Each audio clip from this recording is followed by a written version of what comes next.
So it's the Raj and Steve show or the Steve and Raj show? We haven't quite figured it out yet. I think it should be Raj. I was going to say Steve and Raj show. Alphabetical. Raj? Wow. Well, I was, Peggy Lamone decided that the theme of the annual meeting should be communication, and something that I think I've been passionate about for a while, and she asked me if I'd be willing to help, and my boss was standing next to her, and he suggested I should say yes, and I did, and it's been cool. It's been fun. So. And yeah, similar story. Peggy called me up and said that she was, as president, was going to have the theme of communication, and she heard from people that I should help Raj. So I am here to help Raj. And I need the help.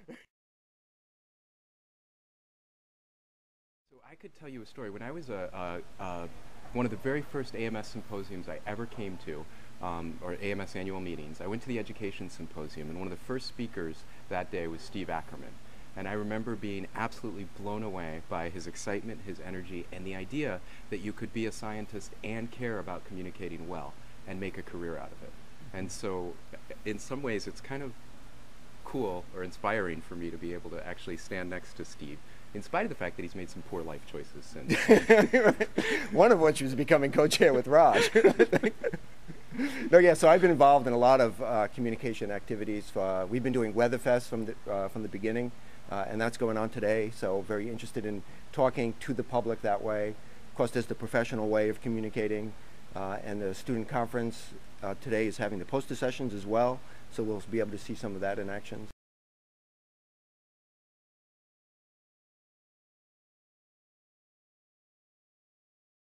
Well, poster session is a good way to learn how to communicate professionally, right? Communicating about weather and climate occurs on a variety of levels.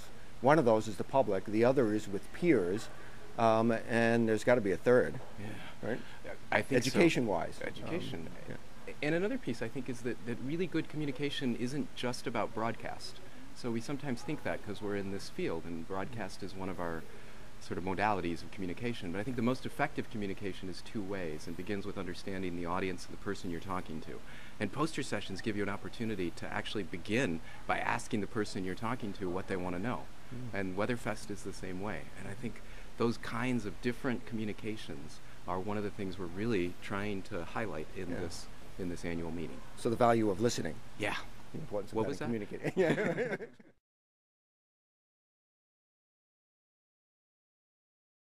I think that as you teach, if you care about your teaching, then definitely, yeah, that sharpens your communication skills. Because you want to know whether or not you're communicating the important lessons to the students and whether or not they're learning them. So it's important, again, going back to the listening theme, that in teaching it's not just about a one-way method. It is about communicating back and forth. I mean, good education I always think of as like a good marriage. You know, if you don't have that communication, it ain't going to work.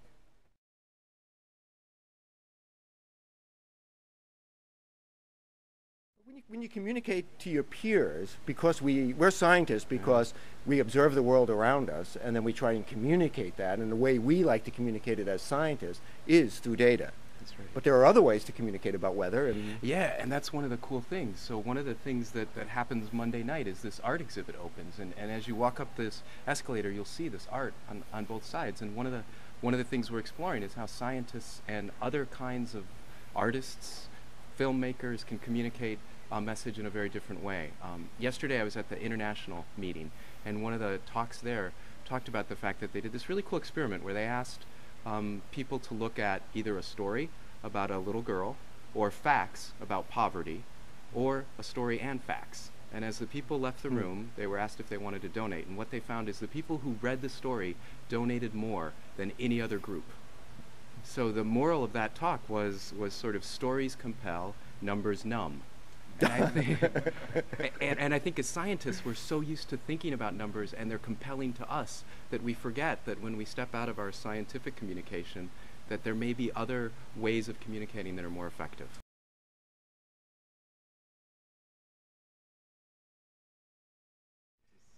well, one of the communication methods in this modern world is through various, what I consider mobile devices or email devices, and you're right, there's a whole education session on mobile devices. That's right. And even yesterday at the student conference, when the students were talking about job market and how they find jobs, a lot of them were talking about social networks and That's in right. making those connections. And one of the things that I think those ways of communicating offer is an opportunity to get feedback, to hear from the audience. Broadcasters Definitely. yesterday talked about the fact that they don't just put out a news forecast and wait for a phone call from one disgruntled listener. They get Facebook posts from 15. So the feedback and the communication, I think, is amplified enormously. One of the things I'll be doing, of course, is the beacon program. So anybody having a yellow thing is a beacon to help people who have been here for the first time, and that meets this afternoon at around 3 o'clock or so. So, and then later in the evening, the student poster session concludes the student conference.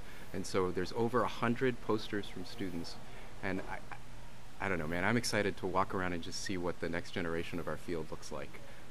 Yeah, these students that we met yesterday are great. They're they're amazing. enthusiastic, they're bright. We have this student game going on, and many of them already are submitting the solutions to that game, and they haven't even gotten the final clue. It's like And there's an ability there to sort of wrap up all the meteorological skills that we expect with a whole set of communication skills that I think really take our field to a new level.